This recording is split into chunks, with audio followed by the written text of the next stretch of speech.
소설 신인간혁명 3권 제4장 평화의 빛.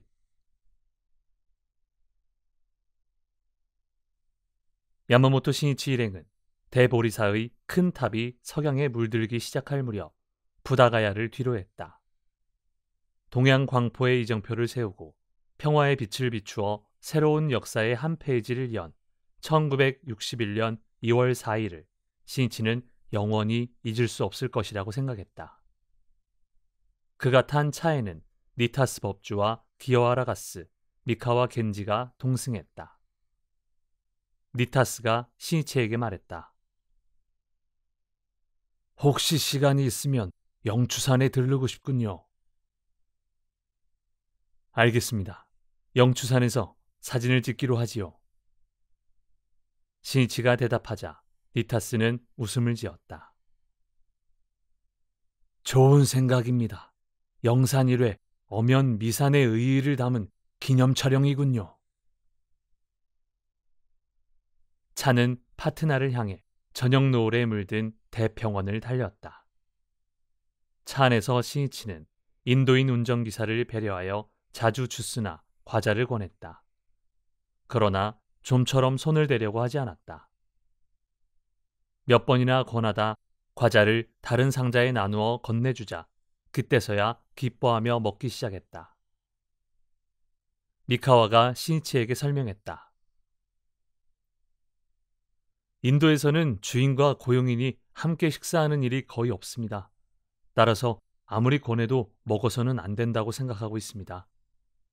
인도 사회에는 지금도 예전의 카스트 제도에 의한 신분 차별이 남아있고 영국 식민지 시대에는 인도인이 부당하게 차별받아온 만큼 인도의 민중이야말로 누구보다도 평등을 원하고 있지 않을까요? 그럴지도 모르지. 신이치는 차별의 역사에 슬픔과 분노를 느꼈다. 그리고 인간의 평등을 설하는 불법의 빛으로 하루빨리 인도의 민중을 감싸가지 않으면 안 된다고 생각했다. 해질 무렵 마침내 라지기르에 도착했다. 이곳 라지기르는 마가다국의 수도인 왕사성이 있어 번영했던 지역으로 영추산도 이곳에 있다. 그 한 모퉁이에 콘크리트 건물이 있었다. 밖에 있던 사람에게 물어보니 거기에서 온천이 솟는다고 한다. 건물 계단을 올라가자 아래에 샤워실 같은 코너가 보였다. 그곳에는 몇 사람이 샤워기에 나오는 뜨거운 물로 샤워를 하고 있었다. 인도에는 온천이 드물다고 한다. 니타스가 말했다. 정말 불가사의한 일이군요. 영추산 바로 근처에서 온천이 솟는다니. 물은 더러움을 씻어 깨끗이 한다. 그것은 청정한 불도의 상징이기도 하다. 법화경의 개경인 무량의 경에는 비유하면 물이 능히 더러운 때를 씻듯이 법수도 또한 이와 같아 능히 중생의 모든 번뇌의 때를 씻는다 라고 있다. 니타스는 야마모토 신이치에게 말했다. 화엄경에서는 보리심을 샘물에 비유하고 있습니다. 보리심은 마치 용천과 같고 지혜의 물을 생기게 하여 끊임이 없는 고로라고 있지요. 결국 깨달음을 향한 구도심이 솟아나는 샘물처럼 아무리 번뇌어도 끝이 없는 지혜의 물을 생기게 한다고 설하고 있습니다. 여하튼 그 샘물이 그것도 인도에서는 보기 드문 온천이 영추산 바로 근처에서 솟는다니 감동했습니다. 그러고 보니 청본산에서 5년 전부터 솟기 시작한 물이 생각나는군요. 그때 도다 선생은 앞으로 있을 등산회를 위해 청본산에 풍부한 음료수를 확보하지 않으면 안 된다고 말씀하시고 시추를 제안하셨습니다. 그때까지 몇 번이나 지지를 조사했지만 그 근처의 용암층 밑에는 수맥이 없다고 했습니다. 사실 업자들이 시추를 했는데도 물은 나오지 않았습니다. 그런데 도다 선생이 진지하게 기원하신 후 업자에게 다른 장소를 파보게 했더니 수원을 찾을 수 있었습니다. 도다 선생은 광선유포가 가까워질 서상이라고 기뻐하시며 수도제를 하자고 말씀하셨습니다. 나는 그때 정법에 흥룡이 있는 곳에 샘물이 용출한다는 것을 실감했습니다. 신이치는 미소 지으며 말했다. 여기에 온천이 있는 것으로 보아 석존도 이 온천을 사용했는지 모르겠군요. 틀림없이 그랬을 겁니다. 여기서 심신을 회복하고 영추산에 올라가 법을 설했을 겁니다. 그런데 이제 시간이 늦어 영추산에는 올라갈 수 없겠군요. 니타스는 아쉬운 듯 황혼이 짙어가는 하늘을 바라보았다. 그러나 어본존이 계시는 곳이, 광선유포를 위해 싸우는 사람들이 모인 곳이 진정한 의미에서의 영추산이므로 우리들은 항상 영추산에 있는 것과 다름없지 않습니까? 시이치가 말하자 니타스는 유쾌하게 큰 소리로 웃었다. 하하하, 옳은 말입니다. 일행이 파트나의 호텔에 도착한 것은 밤 10시경이었다. 모두 대임을 완수한 기쁨과 안도에 피로가 몰려왔지만 기분은 좋았다. 다음 날 오전, 야마모토 신이치 일행은 겐지스 강으로 향했다. 겐지스의 모래와 자갈을 채취하기 위해서였다. 강변에는 이날도 화장하는 불길이 타오르고 있었다. 일행이 모래와 자갈을 채취하기 시작하자 신기한 듯 사람들이 모여들었다. 그 중에는 아이들도 있었다. 모두 7에서 8세 정도였을까. 아이들은 재미있어하며 함께 모래나 자갈을 모아주었다. 아이들의 옷차림은 초라했지만 눈은 반짝반짝 맑게 빛났다. 신이치는 준비해온 볼펜 등의 선물을 아이들에게 나누어 주었다. 천진스럽게 덩실거리며 기뻐하는 모습이 귀여웠다. 여기에 있는 아이들이 자라는 환경은 결코 좋은 편이 아니었다. 신이치는 이 아이들이 어떤 교육을 받고 어떠한 인생을 걸어가게 될 것인가를 생각하자 가슴이 아팠다. 사람으로서 무엇이 행복인가는 일률적으로 말할 수 없다. 그러나 아이들이 빈곤에 허덕이지 않고 각자의 능력을 개화시키기 위해 면하게 힘쓰며 마음껏 사회로 날개쳐갈 수 있는 환경을 만들지 않으면 안 된다. 그것은 당연히 어른들의 의무라고 해야 할 것이다. 도다조세이가 겐지스의 모래나 세계 각지의 좋은 자재를 모아 대객전을 건립하자고 한 것은 단지 대객전이라는 건물을 장엄하게 하기 위한 것은 아니었다. 거기에는 세계 각지의 번영과 평화를 염원하는 그의 강한 심정이 담겨 있었다. 신이치는 그렇게 생각하자 자신의 양어깨에 짊어진 사명과 책임의 무게를 느꼈다. 겐지스강의 모래와 자갈을 채취한 후 일행은 파트나 박물관을 견학했다. 파트나는 옛날에는 파탈리 푸트라라고 불렸고 몇몇 왕조가 수도로 삼았던 유서 깊은 땅이다. 박물관에는 그 역사가 숨쉬고 있는 인도 미술의 정수가 진열되어 있었다. 더욱이 마우리와 왕조의 제3대 왕인 아소카 대왕 같은 시대의 유물로 생각되는 사자나 소의 형상을 한 장식 등이 흥미를 끌었다. 이 아소카 대왕에 대해서 서양의 학자들은 처음엔 불교의 전설상의 인물이라고 했다. 1837년에 인도의 고대 문자가 해독되고 난 후에 아소카가 남긴 다수의 비문을 통해서 그가 실존 인물이며 법에 따라 통치했다는 사실이 확인되었다. 말하자면 철인 왕으로서 인류 역사상 빛나는 아소카도 줄곧 역사의 땅에 파묻혀 있었던 것이다. 파트나 박물관 견학을 마치고 오후 1시 반에 파트나 공항을 출발한 일행은 2시간 후에 다음 방문지인 캘커타에 도착했다. 이곳은 영국 식민지 시대의 수도였던 곳으로 도시는 사람들로 붐볐으며 활기에 넘쳤다. 야마모토 신이치는 캘커타에 특별한 애정이 있었다. 그가 경애하는 시성, 타고르가 태어나 자라고 죽은 땅이기 때문이다. 라빈드라나트 타고르는 시인일 뿐 아니라 소설가, 극작가, 음악가, 화가이기도 했으며 나아가 위대한 교육자, 철학자로서 알려져 있었다.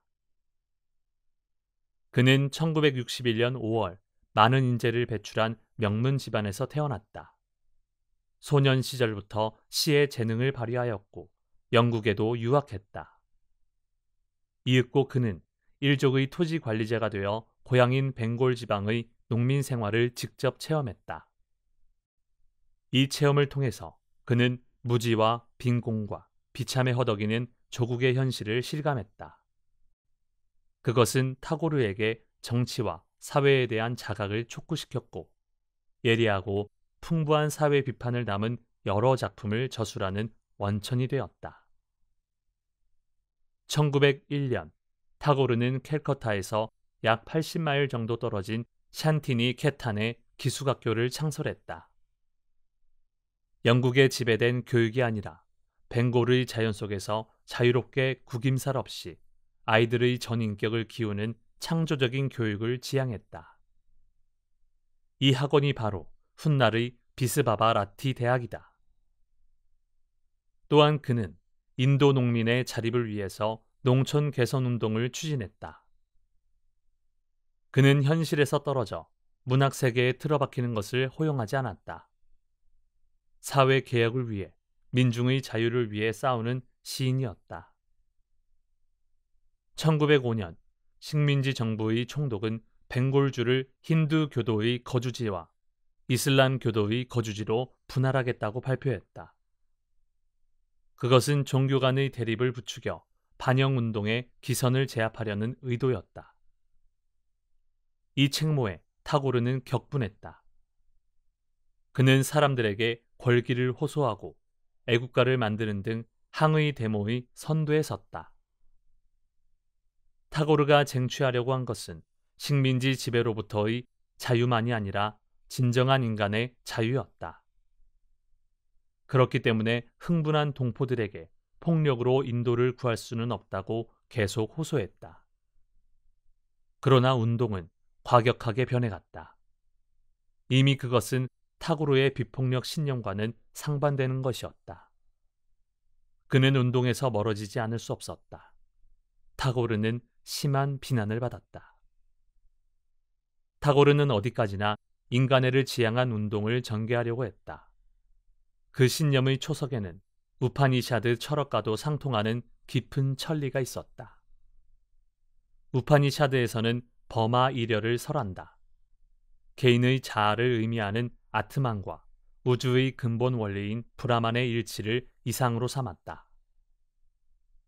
타고르는 그 원리의 구체적인 실천을 불교에서 발견했다. 그는 그것을 사다나라는 제목의 저서 속에서 램프를 비유로 말하고 있다. 기름을 가득 채워놓기만 한 램프는 자신의 목적을 모르는 빛을 잃은 자아와 같다.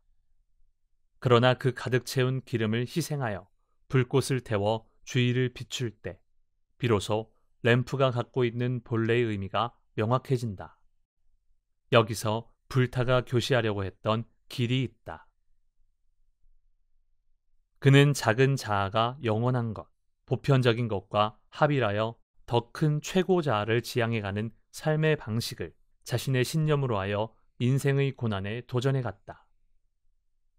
타고르는 1902년에 사랑하는 아내를 잃었으며 그로부터 몇 년 사이에 2명의 자식을 차례로 잃었다. 그러나 그때도 유한 속에서 무한의 혼을 탐구하며 펜을 놓지 않고 시련을 극복했다. 그 속에서 써낸 시집 기탄 잘리로 그는 1913년 노벨 문학상에 빛났다. 그것은 동양인으로서는 최초의 수상이었다. 주위의 평가는 손바닥을 뒤집듯 일변했다.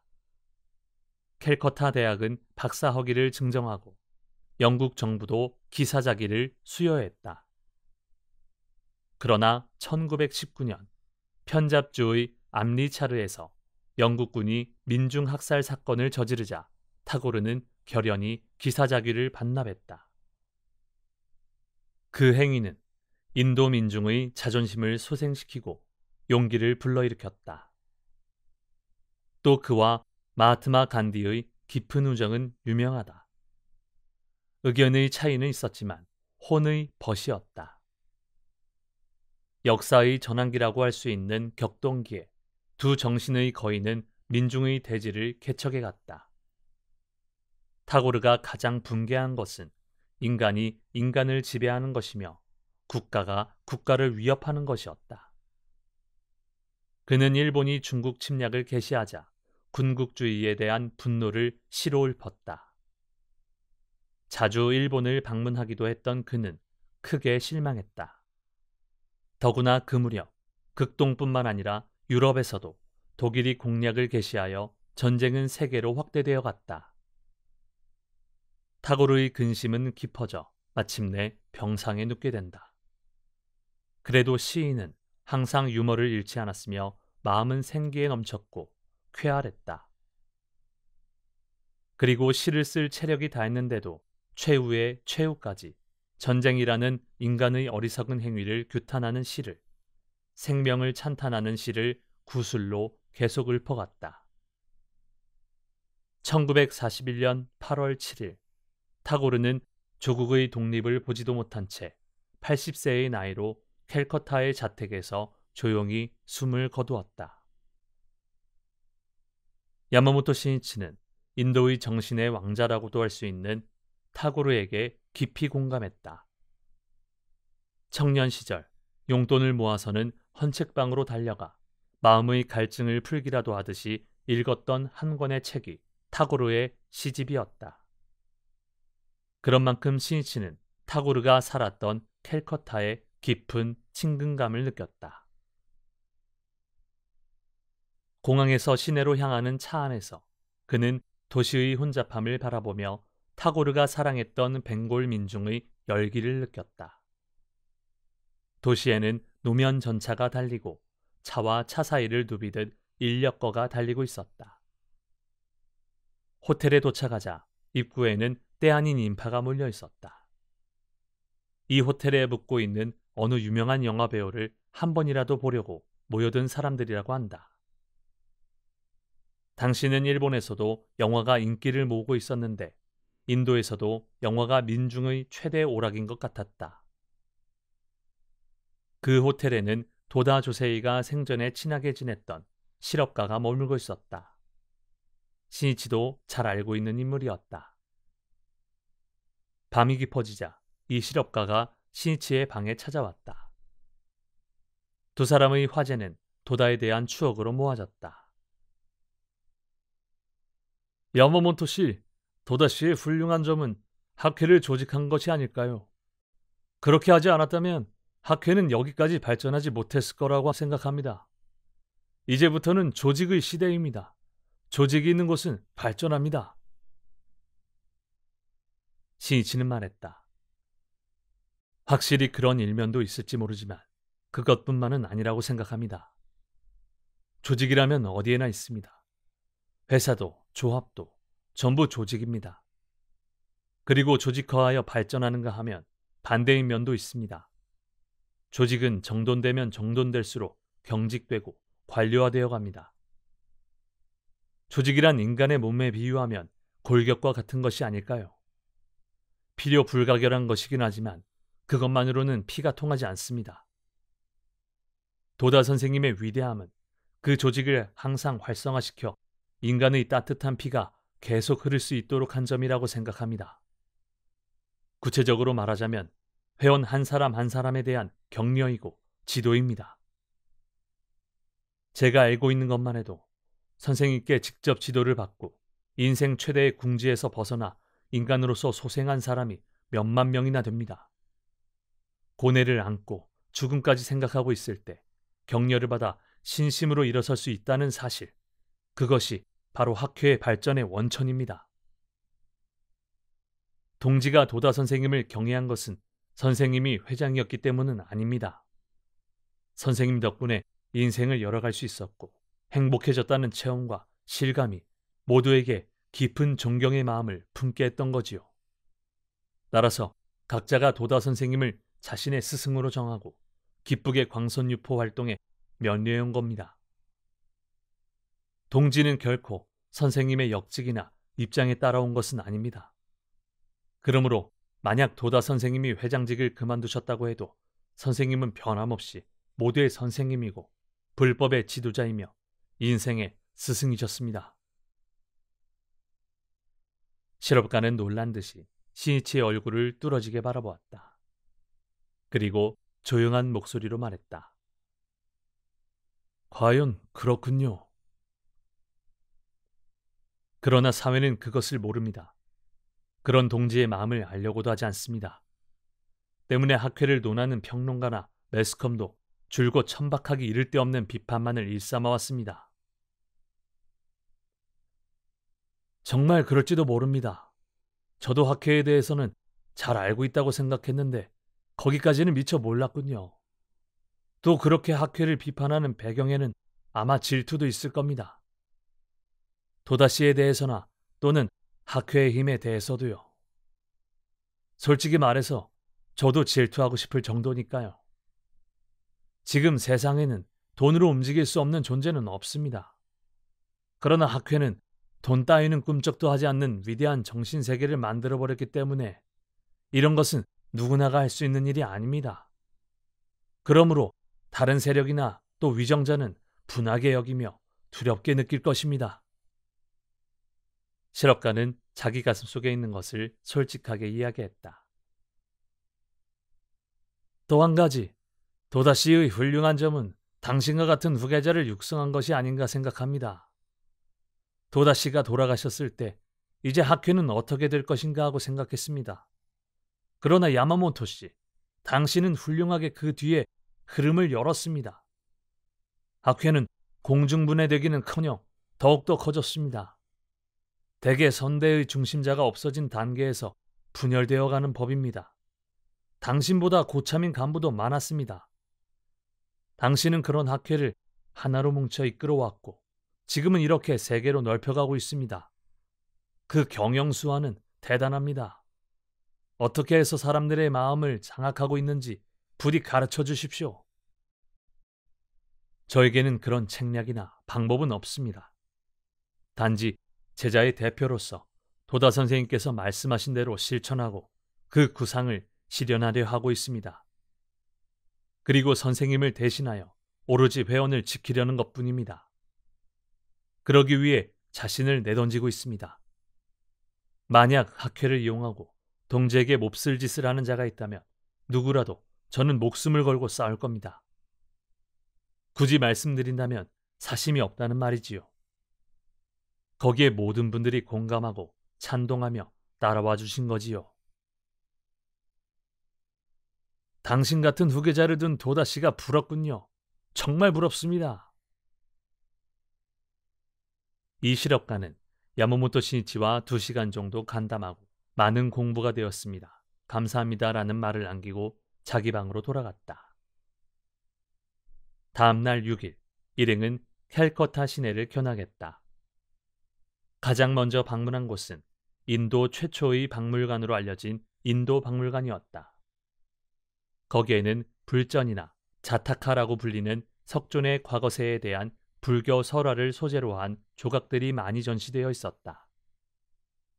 또 여러 가지 석존상이 있었는데 같은 불타의 얼굴이 이 시대와 문화에 따라 모양이 다른 것이 흥미로웠다.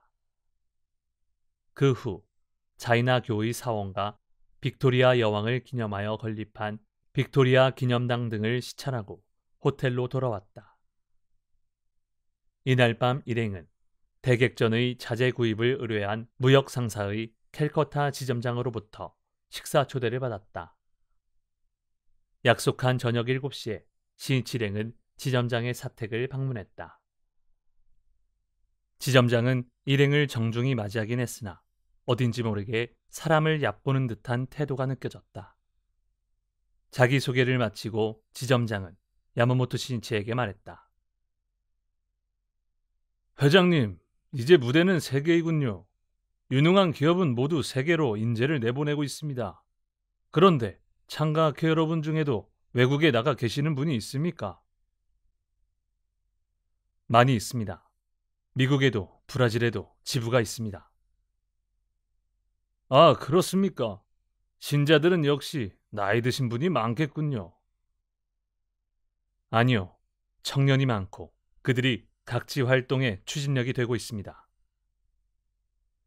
오, 회장께서 젊기 때문일까요? 나는 회장이라면 좀 더 나이 드신 분이 아닐까 생각했습니다. 신자 중에는 경제적으로 어려운 분도 많다고 들었는데 회장께서도 젊으신 분이라 여러 가지 힘든 일이 많겠군요. 하지만 젊다는 것은 그만큼 미래가 있다는 말이니까. 지점장은 더욱 거만한 어조로 말했다. 어쨌거나 일본이 국제무대에서 활약하는 길은 경제력을 키우는 것밖에 없습니다. 그 기본이 무역이지요. 그 중에서도 앞으로는 아시아와 무역을 하는 것이 중요합니다. 아시아 각국이 일본의 경제 협력을 필요로 하는 시대도 올 겁니다. 더구나 자원도 풍부하고 인건비도 아직은 쌉니다. 확실히 말해 아시아에는 돈벌이가 되는 것이 많습니다. 그런데 이 캘커타는 장사하기가 매우 힘든 곳이라 좀처럼 빈틈이 없습니다. 꽤 장사 수완이 좋은 사람도 여기에서는 성공하지 못한다고 합니다.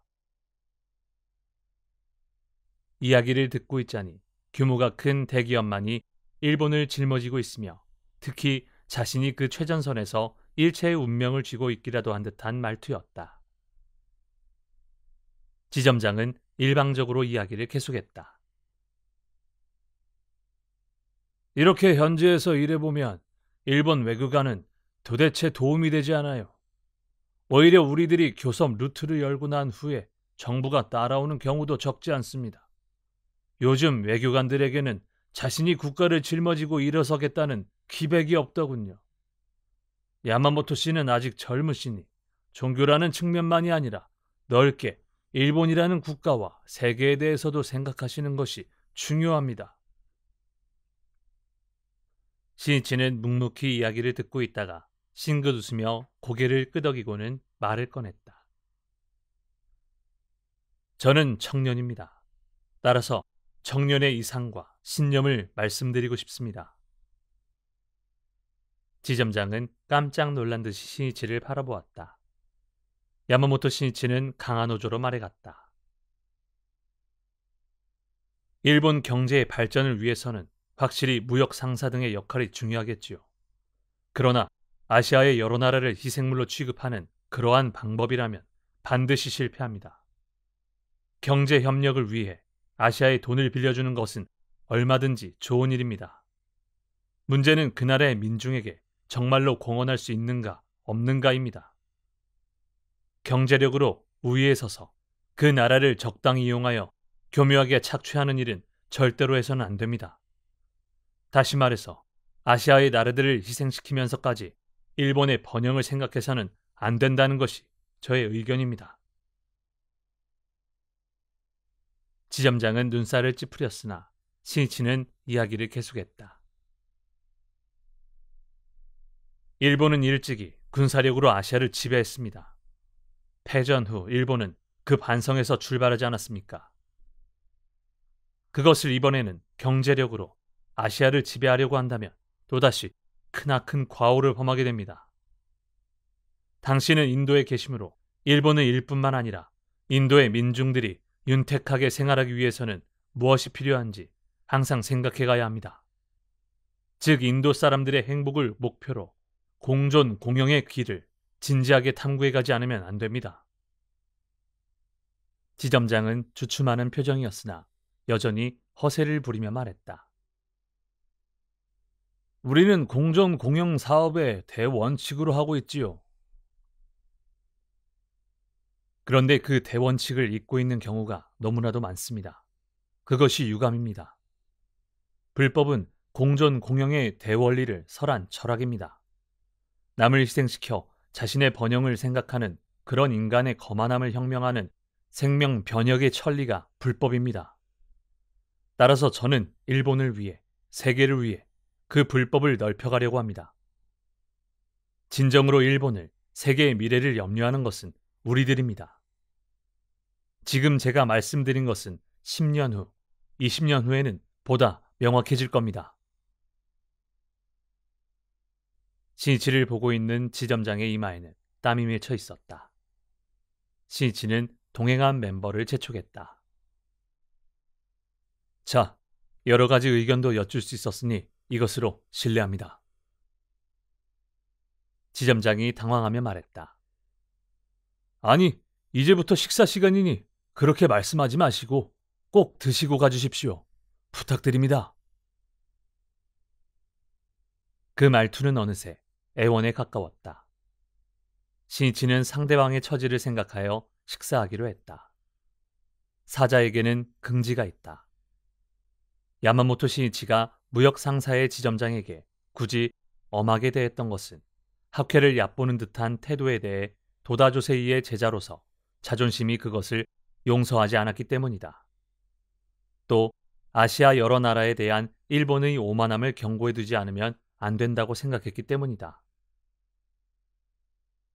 신이치는 지점장의 사택에서 호텔로 돌아오자 동행한 간부에게 말했다. 우리들은 식사를 대접받을 필요는 없다.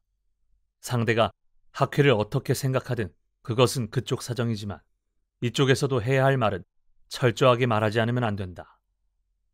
식사를 대접받기 위해 학회에 대한 잘못된 인식을 바로잡지 않는 것은 너무나도 비열한 태도다.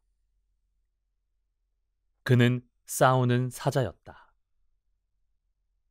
다음 날 2월 7일은 인도를 출발하여 미얀마로 향하는 날이었다. 일행은 오전 9시 반에 호텔을 나와 11시 반 비행기로 캘커타를 출발했다.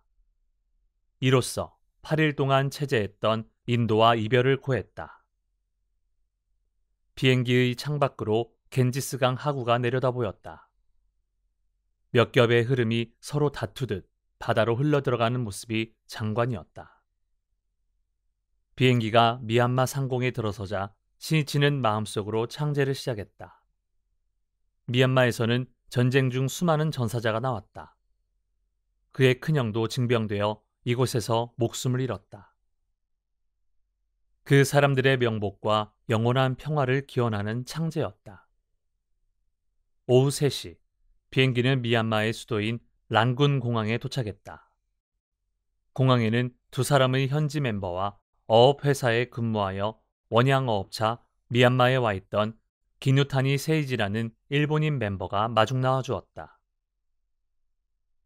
현지 멤버 중 한 사람은 민몬이라는 사람으로 무역회사의 중역을 맡고 있는 장년이었다. 그는 사업차 미얀마에 와 있던 일본인 학회원에게 불법 이야기를 듣고 작년 10월 일본을 방문하여 입회했다. 아직 입회한 지 4개월밖에 되지 않았지만 광선 유포를 하겠다는 의욕에 불타 절복 중인 친구까지 데리고 왔다. 그 친구는 미얀마의 미국 대사관에 근무하고 있는 장년이었다. 신이치는 이 미얀마의 땅에도 새로운 묘법의 싹이 움트고 있다는 사실이 더할 나위 없이 기뻤다. 마중 나와 주셔서 감사합니다. 그는 한 사람 한 사람과 악수를 나누며 진심으로 노고를 위로했다. 란군은 이제까지 방문한 인도의 각 도시와 비교하면 녹음이 우거져 조용하고 차분한 느낌을 주었다. 또 행인들의 모습도 일본인처럼 느껴졌다. 란군 시내에는 로얄호와 이냐호라는 두 개의 호수가 있고 언덕 위에는 거대한 황금 불탑인 슈에다곤 파고다가 서 있었다. 일행의 숙소는 높은 누각이 있는 클래식한 캄보자라는 이름의 호텔이었다. 후에 이 건물은 국립예술학원이 되었다. 그 후 야마모토 신이치가 창립한 민주음악협회의 초빙으로 1992년에 일본을 방문한 미얀마 국립극장무용단의 단원은 모두 이 국립예술학원 출신이다. 일행은 다음 날 랑군에서 차로 2시간 정도의 거리에 있는 고도 페구로 갔다. 페구는 일찍이 몬족 왕조의 수도로 번창했던 곳이며 여기에는 석존의 머리카락 2가닥을 소장하고 있다는 슈의 모도탑과 거대한 석존의 열반상이 있다. 차창 밖에는 나무와 대나무, 니파 야자수로 만든 집들이 늘어서 있었다. 또 미얀마는 국민의 대다수가 불교도인 만큼 도처에서 노란 버비를 두른 승려의 모습을 볼 수 있었다. 페구에 도착하여 슈의 모도탑을 겨냥하면서 시니치는 니타스 법주에게 말했다. 이 나라도 그렇지만 대부분의 동남아시아 불교는 상좌부의 가르침이며 일본에는 거의 전해지지 않은 만큼 그 실정은 잘 알려져 있지 않습니다. 그러나 사람들 속에 깊이 정착하여 문화를 키울 수 있었다는 것은 틀림없는 사실입니다. 그런 의미에서 수방빈이라는 관점에서 각 나라의 문화나 전통에 입각하여 묘법 유포를 생각해보면 이 상자부의 불교를 비롯한 아시아의 종교, 문화에 대한 연구가 필요하지 않을까요? 그것은 그가 아시아 여러 나라를 순회하면서 항상 느껴왔던 점이기도 했다. 니타스가 고개를 끄덕이며 대답했다. 중요한 점이라고 생각합니다. 사람들의 종교관도 일본과는 크게 다를 것이고 그에 대한 연구가 중요합니다. 시니치는 아시아의 동포가 추구하는 평화의 빛이 바로 니치렌 대성인의 불법이라는 것을 전하기 위해 무엇을 해야 할 것인지를 진지하게 자문해왔다. 슈의 모도탑을 시찰한 일행은 대열반상이 안치된 건물 앞으로 갔다. 안으로 들어가자 신장이 약 55m나 된다는 석가상이 길게 누워 있었다. 벽돌을 쌓아 올린 후 석회 반죽을 발라 만든 것이라고 한다. 금색의 버브이로 몸을 감싼 온화한 열반상의 얼굴은 미소를 짓고 있는 듯이 보였다. 신치는 니타스 법주에게 말했다. 이하께서 오시니까 석존도 미소를 짓고 있군요. 아니, 야마모토 선생이 오신 것을 기뻐하고 있는 것이겠지요. 두 사람의 미소가 오갔다. 대열반상을 견학한 후 일행은 랑군으로 돌아와 호텔에서 잠시 휴식했다. 저녁 무렵엔 시내에 있는 일본인 묘지를 방문했다. 미얀마에서 전사한 시니치의 큰형인 기쿠오의 추선 보묘를 하기 위해서였다. 돌담으로 둘러싸여 있는 묘지 안에는 나무들이 우거져 있었다. 그 묘지 안쪽에 대동아 전쟁 전몰 영령비라고 새겨진 비석이 서 있었다. 버마 전선에서 사망한 전우의 명복을 기리기 위해 1947년 5월에 미얀마 방명군의 생존자들이 세운 것이다.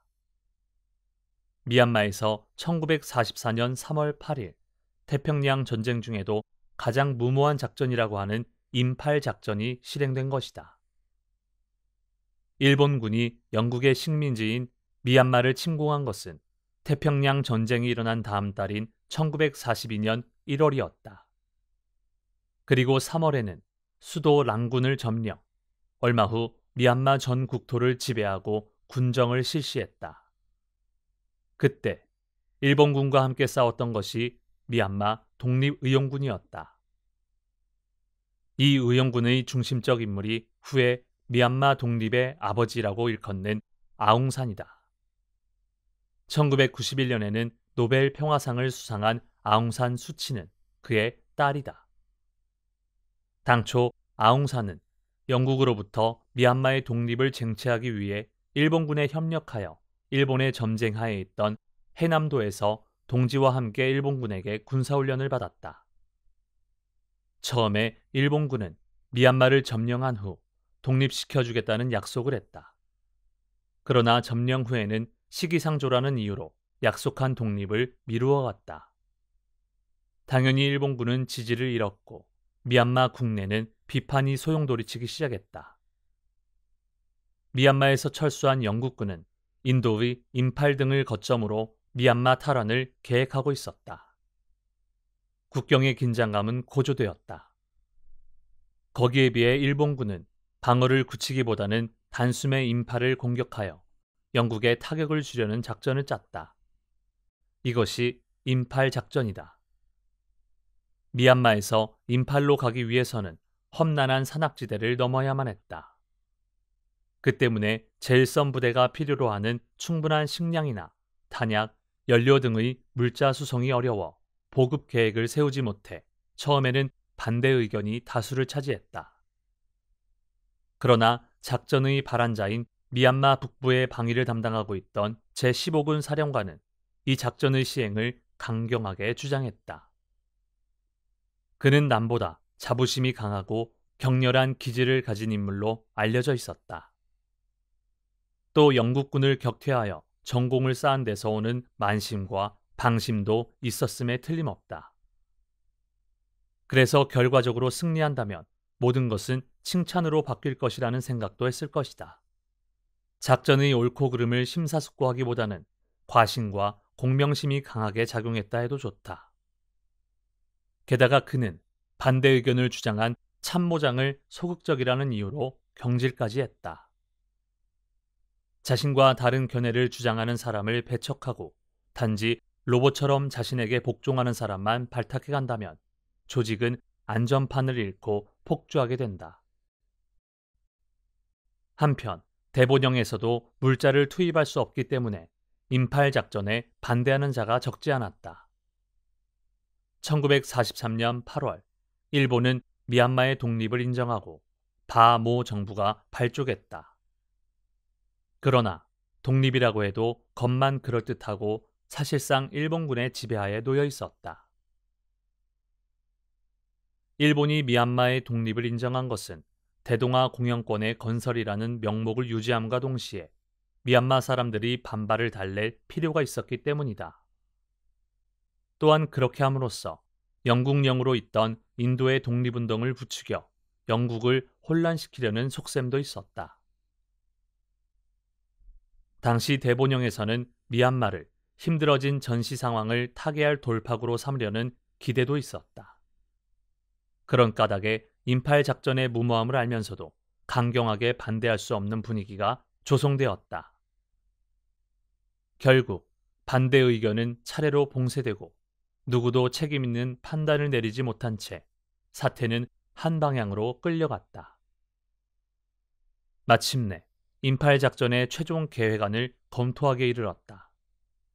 그것은 객관적인 조건을 전혀 무시하고 인팔을 3주일 이내에 함락한다는 내용이었다. 그러나 제15군 사령관은 인팔을 공략하는 것은 어렵지 않다고 호언장담했다. 그리고 직접적인 결재권을 지닌 박명군 사령관과 대본영도 최종적으로 인가하고 말았다. 그런데 대본영은 현장에서 보내온 자동차 중대 등의 증강 요청을 당초의 2할 이하로 삭감했다. 더욱이 탄환이나 식량 등의 물자 보급 계획도 세우지 않은 채 작전을 결행했다. 물량적으로나 이론적으로도 승리할 가망은 전혀 없었다. 그야말로 근거 없는 정신론이 현실을 직시하는 눈을 가려 병사들을 죽음으로 몰고 갔던 것이다. 1944년 3월 8일 인팔 작전이 개시되었다. 병사가 휴대한 식량은 겨우 3주일분에 지나지 않았다. 식용으로 끌고 가던 소도 대부분 강물에 빠져 죽었다. 작전 개시로부터 약 1개월 만에 일본군은 간신히 인팔 근처까지 왔지만 영국군 전차의 맹공격으로 더 이상 전진하지 못했다. 탄환과 식량도 이미 바닥을 드러냈다. 제공권을 장악하고 공중수송으로 식량 등의 보급이 가능했던 영국군에 비해 일본군 전선은 대부분의 보급수단이 단절된 상태였다. 5월 말이 되자 우기가 시작되었다. 굶주림뿐만 아니라 말라리아와 이질이 병사들을 괴롭혔다.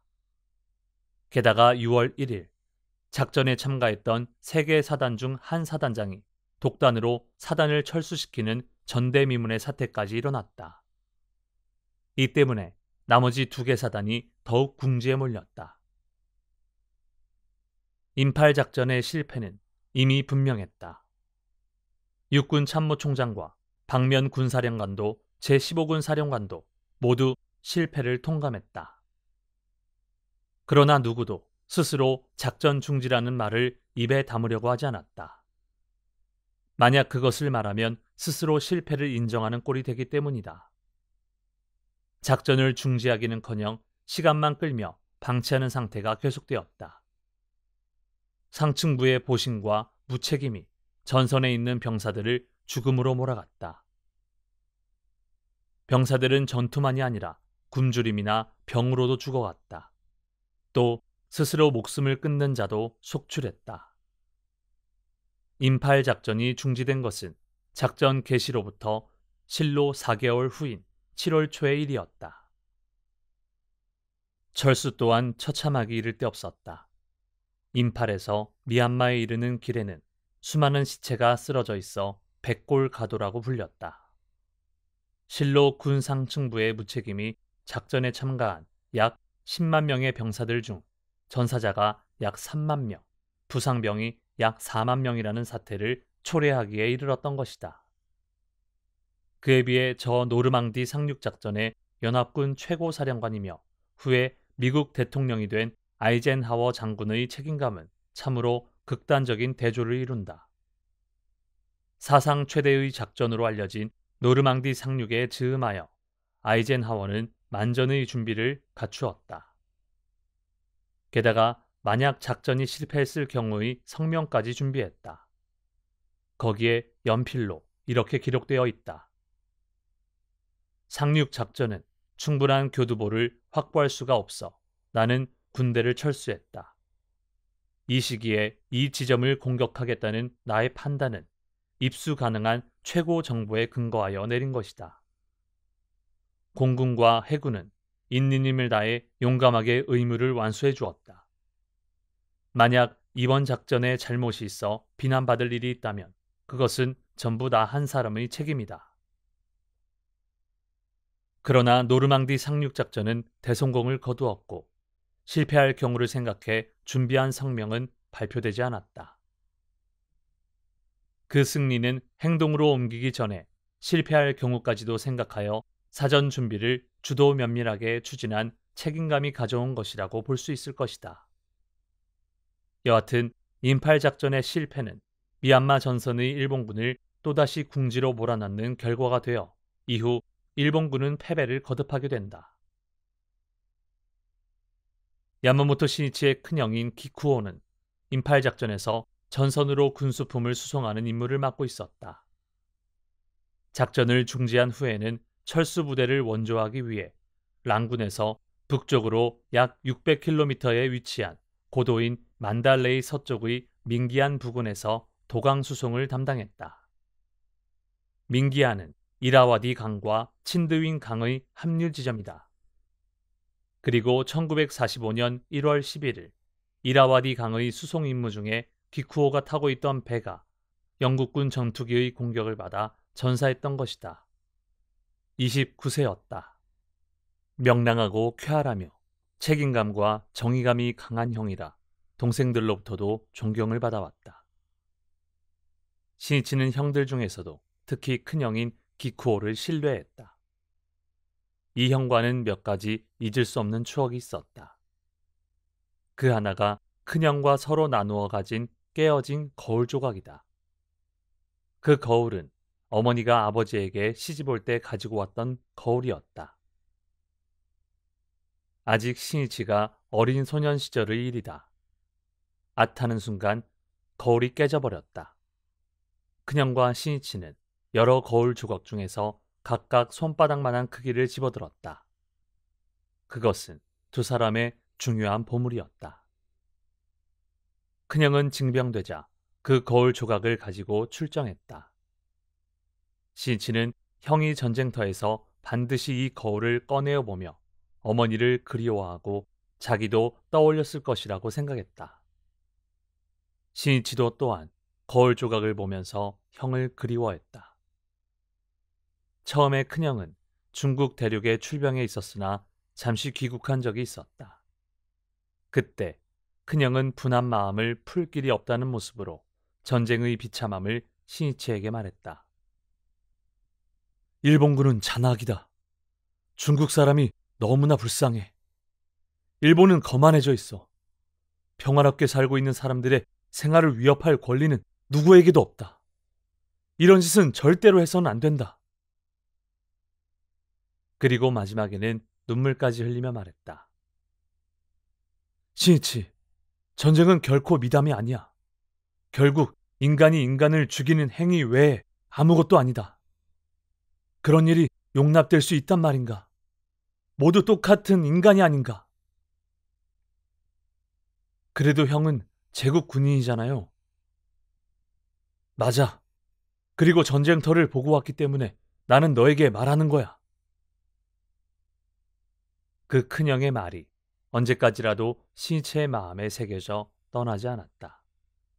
당시 신이치는 국민학교에 다니고 있었다.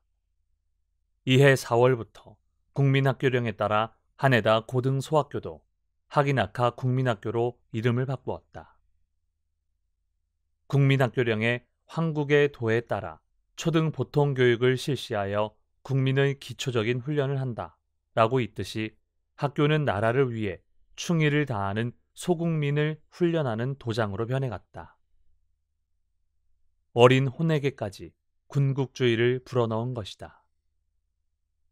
신이치도 국민학교에서 나라를 위해 싸우고 죽는 것이 신민으로서 진정한 길이라고 배웠다. 그런 만큼 큰형이 말한 전쟁 이야기는 충격적이었다. 마침내 국민학교 졸업이 가까워지자 야마모토 신이치는 깊은 고뇌에 빠졌다. 자신도 나라를 위해 도움이 되고 싶다는 강한 마음에서 소년 항공병이 되겠다고 생각했기 때문이다. 형이 말한 것처럼 전쟁은 잔혹할지도 모른다. 그러나 일본의 전쟁은 동아시아의 평화를 지키는 성스러운 전쟁이다. 신이치는 순수하게 그렇게 믿고 있었다. 그러나 아버지와 어머니는 신이치가 소년 항공병이 되는 것을 결사반대했다. 그래도 신이치는 지원했다. 그가 없을 때 지원서를 보고 해군 담당자가 찾아왔다. 아버지는 엄하게 말했다. 우리 집안은 신이치 위로 셋이나 군대에 갔다. 얼마 안 있어 넷째도 간다. 게다가 다섯째마저도 데려갈 작정인가. 더 이상 거론하고 싶지 않다. 아버지의 기백에 담당자는 알았습니다라고 말하고 돌아갔다. 신이치가 집에 돌아오자 아버지는 호통쳤다. 나는 어떤 일이 있어도 너를 군대에 보내지 않겠다. 전에는 볼 수 없었던 아버지의 무서운 모습이었다. 신이치는 불만스러웠다. 그러나 큰형이 했던 말이 신이치의 머리를 스쳐갔다. 나중에 남아서 일가를 지탱하는 것은 신이치 바로 너다. 아버지의 힘이 되어주길 바란다. 그리고 어머니를 소중히 내 목까지 효도하기 바란다. 신이치는 할 수 없이 집 근처의 니가타 철공소에 취직했다. 회사는 군수공장으로서 함선 부문의 일익을 담당하고 있었다. 사내에는 청년학교가 설치되어 공장 실습과 공부 외에 군사교육이나 훈련도 했다. 지도원은 생산력을 올리는 것이 전쟁터에서 싸우는 병사를 지키는 힘이 된다고 강조했다. 신이치는 그 말을 들을 때마다 큰형인 기쿠오를 비롯해 전쟁터에 있는 형들을 생각하고 피곤에 지친 몸을 채찍질하면서 일에 전력을 기울였다. 어느 날 지도원이 나사의 절단 방법과 관련한 방정식을 칠판에 쓰며 설명했다. 그러나 대략적인 설명이라 신이치는 충분히 이해할 수 없었다. 질문하면 지도원은 꾸짖었다. 뭐라고? 그런 것은 몰라도 된다. 건방진 소리 하지 마라. 다른 말은 필요 없다는 식의 강압적인 태도였다. 청년학교에서는 지도교관이나 상급생에게 차례로 돌아가며 구타당하는 일이 다반사였다. 공장이나 학교도 군대와 마찬가지였으며 국민은 모두 병사라고 해도 좋았다. 이 무렵부터 신이치는 심한 기침을 하거나 발열이 잦았다. 그것은 1944년 여름, 맹렬한 태양이 내리쬐는 한낮의 일이었다. 청년 학교의 군사 교련 시간에 훈련용 나무총을 메고 가마타역 근처에 있는 공장에서 다마가와 강 제방을 향해 행진하던 신이치는 갑자기 어지러움을 느끼며 쓰러졌다. 주위에 있던 친구들이 그를 부축해 주었다. 괴로웠지만 그날은 간신히 마지막까지 교련을 견뎌냈다. 그러나 피를 토했다. 신이치는 결핵에 걸려 있었지만 무리를 거듭하면서 일과 교련을 계속해온 것이다.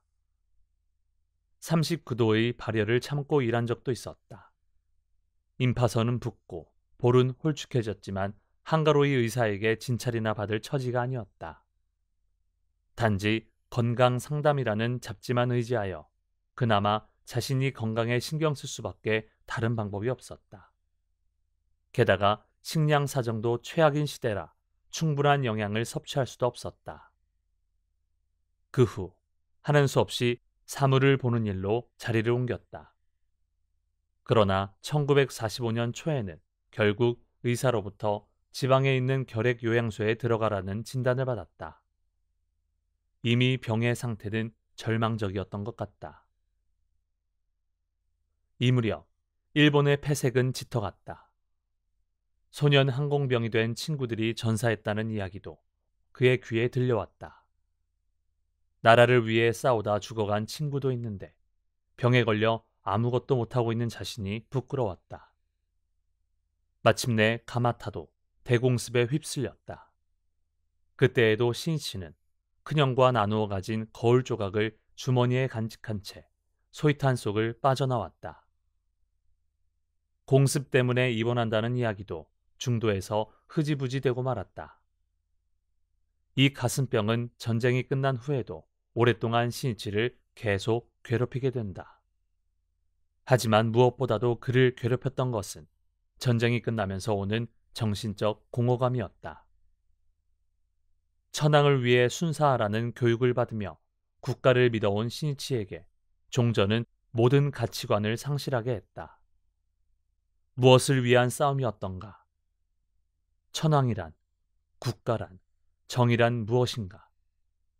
인간이란 무엇인가? 패전의 잿더미에 서서 그는 고뇌하고 사색을 계속했다.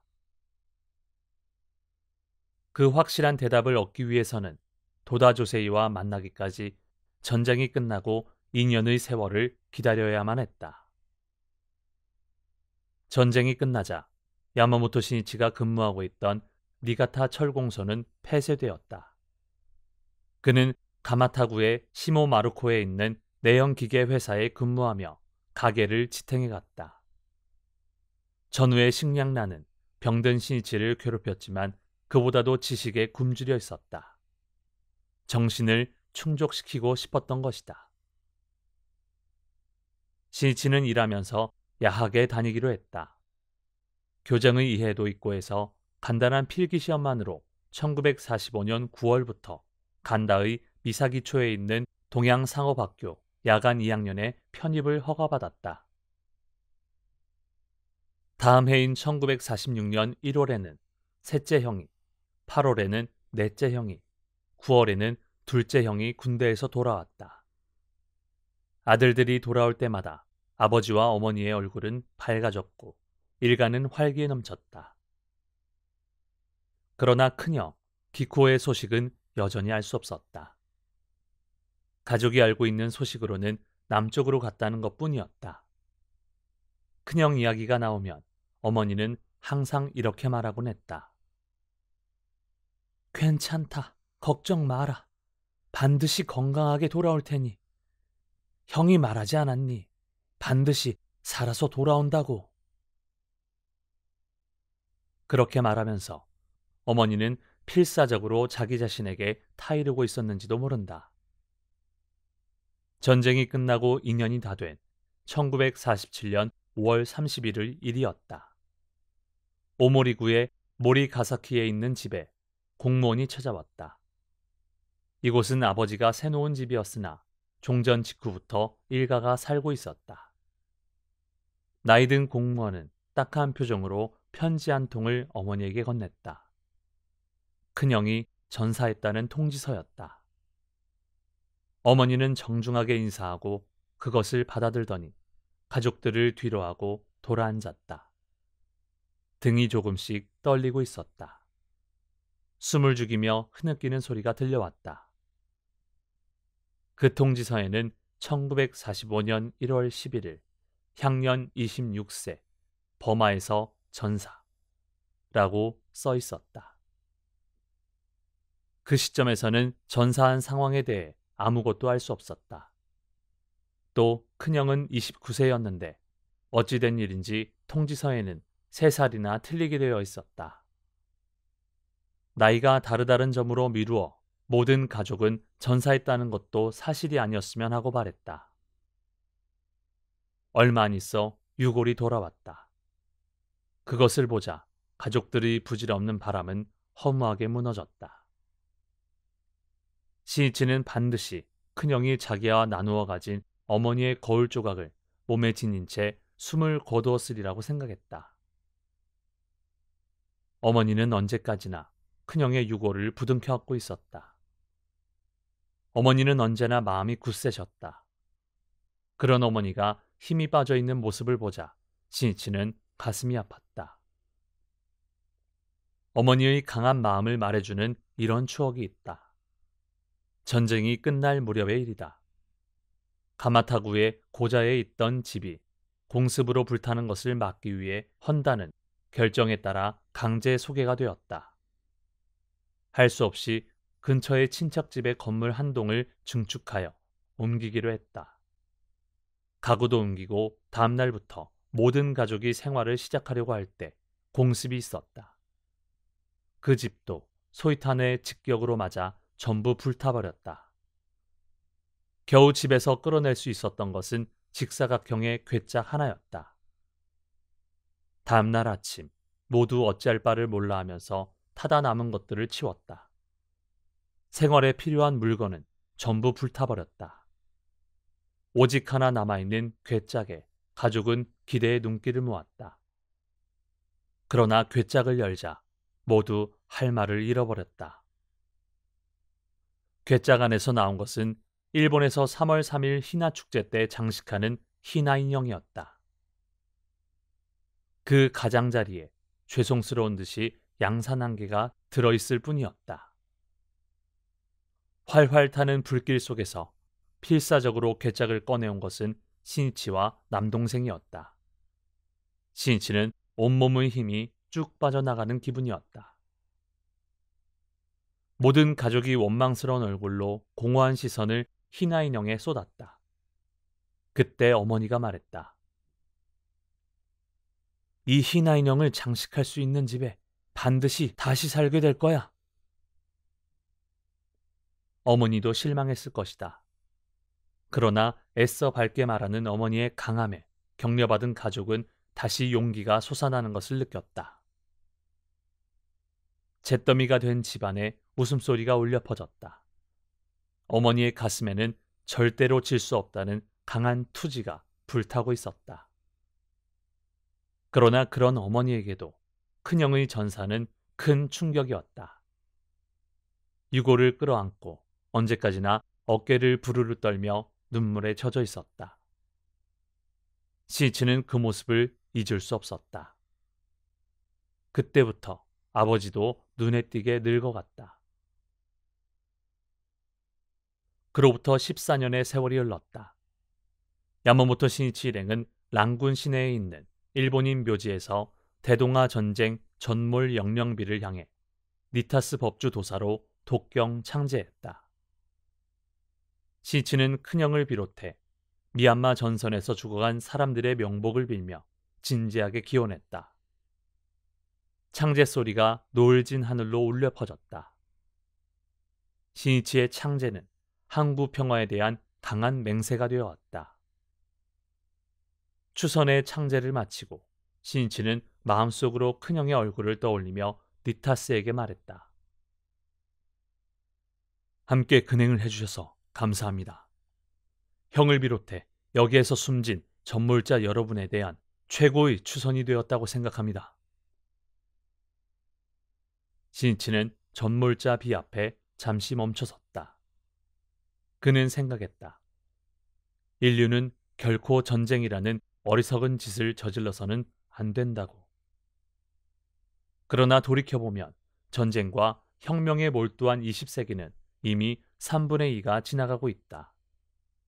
그리고 전시중의 일본뿐만 아니라 어느 나라도 민족과 국민을 위해서라고 말하면서 결국 권력은 인간을 이용하고 그 수단으로 해왔다. 시니치는 그대의 인격과 모든 타인의 인격에 갖추어진 인간성을 항상 목적으로 하되 결코 단순히 수단으로서만 사용하지 않도록 행동하라는 칸트의 말을 상기했다. 이 인간을 수단으로 하지 말고 목적으로 하라는 원칙은 국가 권력에도 예외 없이 적용되어야 할 것이다. 그런데 국가와 국가의 싸움에서 희생되는 것은 항상 인간이며 무명의 민중이 아니었던가. 무서운 본말 전도라고 해도 좋다. 그는 20세기라는 시대가 대량 학살에 몰두해온 이를 상기하자 가슴속에 분노와 슬픔이 넘쳤다. 20세기의 개막으로부터 얼마 되지 않은 1903년 초대 회장인 마키구치 스네사부로는 젊은 시절 그의 처녀작 인생 지리학에서 사회와 사회, 국가와 국가의 생존 경쟁을 언급했다. 거기에서 마키구치는 군사적 경쟁, 정치적 경쟁, 경제적 경쟁, 인도적 경쟁의 4가지를 예로 들며 인류사가 인도적 경쟁으로 향하기를 대망했다. 러일 전쟁이 발발하기 전년의 일이다. 놀랄만한 성견지명이라 해도 좋다. 그러나 그 후 세계는 군사적 경쟁에 광분하여 전쟁을 되풀이해왔다. 일본도 그 당사국이었다. 그 전쟁으로 수많은 사람이 피를 흘리고 마침내 일본은 패전이라는 파국을 맞이하게 된다. 전쟁 전의 일본을 군국주의의 일색으로 도색하여 전쟁으로 폭주하게 한 가장 큰 요인이 되었던 것은 사상 통제의 문제라고 말할 수 있다. 그 중에서도 대표적인 예가 치안유지법의 성립이다. 치안유지법은 오늘날 세상에서 보기 드문 악법이라고 알려져 있는데 그것은 어떤 상황에서 생겨난 것일까? 제1차 세계대전은 전쟁으로 인한 경기 활성화를 초래하여 자본가를 윤택하게 하는 한편 물가 상승에 따라 민중의 생활은 핍박해져 갔다. 그 때문에 쌀 소동까지 일어났다. 그러한 가운데 민본주의나 사회주의, 공산주의 운동을 비롯해 노동자, 농민, 여성 등 갖가지 대중적인 운동이 넓혀지기 시작했던 것이다.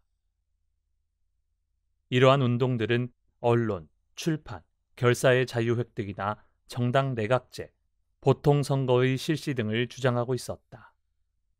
이른바 다이쇼 데모크라시다. 그리고 1924년 호혼 운동이 고조되는 가운데 정당 정치가 시작되자 가토 다카아키의 호혼 3파 내각은 25세 이상의 모든 남자에게 선거권을 부여하는 보통선거법을 제정하기로 결정했다. 그러나 노동자나 농민이 선거권을 가지고 보통선거를 행사할 수 있게 되면 사회주의자들이 선거에 당선하여 중의원에 진출하는 것을 두려워했다. 더욱이 1925년 1월에 일소 기본조약이 조인되자 공산주의 사상의 유입을 막지 않으면 안 된다는 위기감도 더해갔다. 그래서 내각은 보통선거법으로 정치적 자유를 확대하는 한편 사상 통제에 적극적으로 나서 같은 해 3월 보선 법안의 성립에 앞서 치안유지 법안을 가결한 것이다. 그 후 국채의 변혁을 목표로 하거나 사유재산 제도를 부인하는 결사가 단속의 대상이 되었다. 국채란 메이지 헌법에서 제정한 만세 일개 신성 불가침의 천황을 중심으로 한 정치체제를 말한다. 보통선거라는 다이쇼 데모크라시의 결실을 맺으려는 그 순간 모순되게도 같은 정당 내각의 손으로 자유를 짓밟는 치안유지법이 제정되었던 것이다. 게다가 많은 국민은 빠른 시일 내에 치안유지법의 위험한 본질을 간파할 수 없었다. 그리고 이 악법은 3년 후 형벌에 사형과 무기징역을 추가하는 등의 개정으로 개미구멍처럼 자유와 인권의 뿌리를 갉아먹었다. 권력이 맹위를 떨칠 때에는 반드시 사상이나 신교에 개입하게 되어 있다. 따라서 사상과 신교의 자유를 지키는 싸움을 잊어버리면 시대는 암흑의 어둠 속으로 빠지게 된다는 것을 알아야만 한다. 이것이 바로 시대의 법칙이며 역사의 증명이다.